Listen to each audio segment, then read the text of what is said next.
Chapter के starting में हमें कूपर फैमिली के एरिना को दिखाया जाता है। वहाँ पर कूपर फैमिली और इसिक फैमिली के बंदे आए हुए रहते हैं। वे हमें कूपर और एरन को एरिना के अंदर एक दूसरे के आमने सामने दिखाया जाता है। कूपर हंसते हुए अपने शॉट में पावर को एक्टिवेट करते हुए कहता है, मैं ये सोचा नहीं था तुम इतना मार खाने के बाद भी 7 दिन के बाद मेरे सामने फाइट करने के लिए आओगे। एरन भी हंसते हुए कूपर का जवाब देते हुए कहता है, तुम जैसे कीड़े को कुचलने का मौका ऐसे कैसे छोड़ सकता हूँ। फिर कूपर का नजर एरन के आर्टिफैक्ट की तरफ जाती है, पर उस आर्टिफैक्ट को देखते हुए अपने मन में सोच रहा होता है, नहीं क्यों इसे देखने के बाद मुझे बुरी फीलिंग आ रही है। कूपर ऑफिशियली फाइट को शुरू करता है। सुनने के बाद एरन अपने आर्टिफैक्ट को ऑर्डर देता है कूपर के ऊपर हमला करने के लिए। यूसा ऑर्डर मिलने के बाद ही अपनी आंखों से लेजर को शूट करती है। कूपर उस मेड्यूसा के हमले से बार बार बचता है और कूपर अपने मन में कहता है, मेड्यूसा लगातार कूपर के ऊपर हमला करती जा रही होती है। मेड्यूसा का हमला जिस जगह पे टकराता है उस जगह का पत्थर चूर चूर हो जाता है।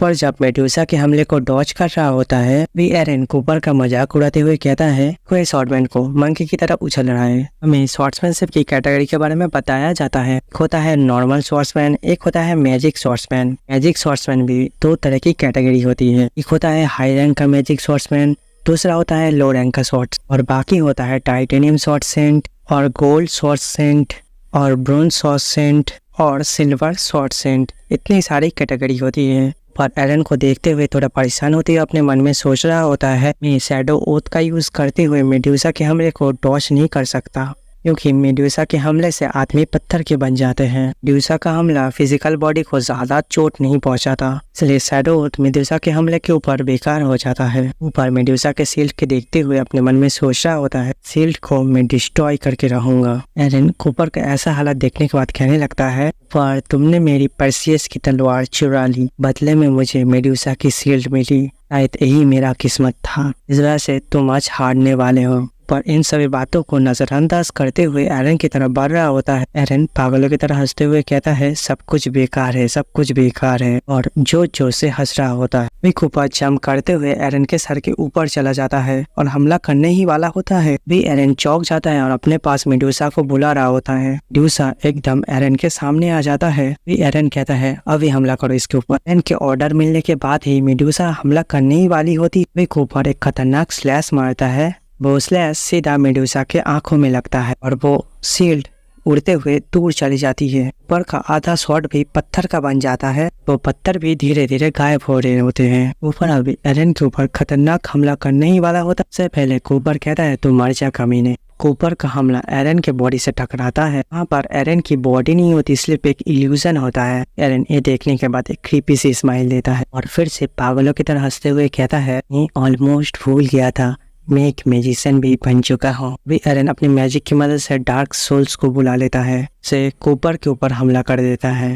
इनका ये वाला हमला देखने के बाद इसिक फैमिली के हेड बहुत ही ज्यादा चौंक जाते हैं। इसिक फैमिली के हेड कहने लगता है, ये कमीना। भी ग्लोरिया पूछने लगती है, ब्रदर क्या हुआ है। इसिक फैमिली का हेड इसका जवाब देते हुए कहता है, इतना ज्यादा खराब डार्क मैजिक है, इस मैजिक को यूज करने के लिए बहुत ज्यादा निर्दोष आम आदमियों की बलि देनी पड़ती है, अभी कोई इस मैजिक को यूज कर सकता है। सुनने के बाद ग्लोरिया कहती, क्या। ऊपर फैमिली का हेड भी ये देखने के बाद गुस्से में कहने लगता है, एरन की मदर को कहने लगता है, मुझे इस चीज के बारे में एक्सप्लेन चाहिए। ऊपर फैमिली का हेड इसिक फैमिली के हेड को कहने लगता है, हमारे फैमिली की सीक्रेट ट्रेडिशन है, इसिक ये हमारी फैमिली की सीक्रेट ट्रेडिशन को रिस्पेक्ट कीजिए। इसिक भी कहता है, ठीक है। तभी हमें कूपर को दिखाया जाता है, उस डेमोनिक स्पिरिट से लड़ रहा होता है। एरन कूपर को ऐसे लड़ता हुए देख हंसते हुए कहता है, क्या बेवकूफ हो तुम, इनसे असलियत में बच नहीं रहे हो, इस टाइम तुम पेन में रोने का मजे लो। और जब अपनी शॉट की वजह से डेमोनिक स्पिरिट को 2 टुकड़ों में बांट देता है, देखने के बाद एरन बहुत ही ज्यादा शॉक हो जाता है और कूपर को कहने लगता है, कोई इस मैजिक से कैसे बच सकता है, मैंने इस मैजिक का टेस्ट बहुत बार किया है, कोई इस मैजिक से रेजिस्ट नहीं कर सकता, बिल्कुल ही नामुमकिन है। एरन और भी ज्यादा और डार्क मैजिक की मदद से और भी ज्यादा स्केलेटन्स को भेजने लगता है। भी एरन कहता है, तू कमीना नरक में जा, पर एरन के भेजे हुए सारे स्केलेटन्स को मार देता है। एरन ये देखने के बाद अब और भी ज्यादा चौंक जाता है और अपने मन में कहने लगता है, ज़्यादा नामुमकिन है। असल में इसके ऊपर मेरे सारे हमले अनइफेक्टिव क्यों हैं? वे हमें कूपर को दिखाया जाता है जो एरन को कहने लगता है, क्या ये तुम्हारा ये संघर्ष खत्म हुआ तब तुम क्या मरना चाहते हो? तभी कूपर एरन के ऊपर हमला कर देता है। एरन उस हमले को डॉज करते हुए कहता है, तुम मेरी शैडो हो, तुम मेरे ऊपर हमला कैसे कर सकते हो? एरन सीरियस हो जाता है और कहता है, क्या तुम मुझे चोट पहुंचाना चाहते थे? कूपर फैमिली के बंदे को दिखाया जाता है जिनको कि एरन के चोट ट्रांसफर हो गया रहता है। वो लोग ये कहने लगते हैं, हमें ये चोट कैसे लगे? ऊपर ये देखने के बाद परेशान होते हुए अपने मन में कहता है, डैमिट, मैं ये बात भूल गया था, शैडो ओथ की वजह से वो दूसरे लोगों को भी चोट पहुंचा सकता है। तभी कूपर एरन से कहता है, क्या तुम सचमुच इन लोगों की जान की परवाह है? तभी एरन अपने डेमोनिक स्टाफ को निकाल लेता है। इस डेमोनिक मैजिक के बारे में बताया जाता है, एक ऐसी इस तरह का डेमोनिक मैजिक है के द्वारा आप कनेक्ट होते हैं, उन सब की लाइफ फोर्स को खींच के किसी ऐसे बंदे के ऊपर हमला कर सकते हैं जिसकी लाइफ फोर्स बहुत ज्यादा कम हो। जब तक ये बंदे का सारा लाइफ फोर्स नहीं खींच लेता, टारगेट के ऊपर हमला नहीं कर देता, तब तक ये लाइफ फोर्स को खींचती रहेगी। ये बहुत ही बेकार और बेहुदा डार्क मैजिक है। एरन इस स्टाफ को हाथ में पकड़ते हुए अपने मन में सोचा होता कि मैं ये नहीं जानता उसके ऊपर शैडो ओथ काम क्यों नहीं करी और आप इस मैजिक से वो बच नहीं सकेगा। एरन कहने लगता है, इस टाइम मैं स्टाफ की मदद से अपने फाइनल मूव का यूज करूंगा। हमें कूपर फैमिली के बंदों को दिखाया जाता है जिसके अंदर से लाइफ फोर्स एक्सट्रैक्ट हो रही होती है और वो लोग चिल्ला रहे होते हैं। फैमिली के बंदे को चिल्लाते हुए देख एंड्रिया कहने लगती है, रूसियल, रेनॉल्ड, क्या तुम दोनों ठीक हो? एरन अपने स्टाफ की मदद से और भी ज्यादा लाइफ एनर्जी को एक्सट्रैक्ट कर रहा होता है। अभी एरन हंसते हुए कूपर से कहता है, तुमने मेरे ऊपर हमला करना छोड़ दिया है, लेकिन मैं उन लोगों को सजा देना बंद नहीं करूंगा। और ये सुनने के बाद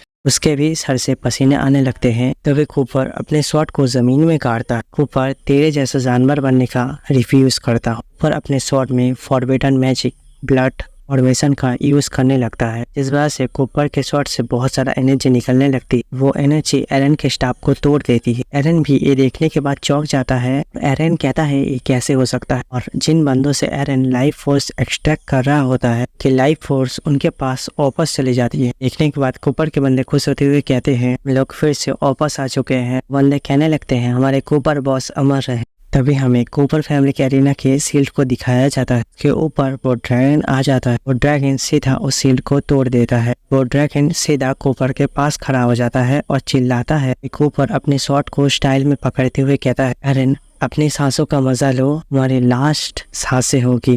गाइस, यहीं पे चैप्टर खत्म होता है और वीडियो लेट आने के कारण हमारे यहाँ पे बारिश हो रही थी और अब बिजली नहीं था।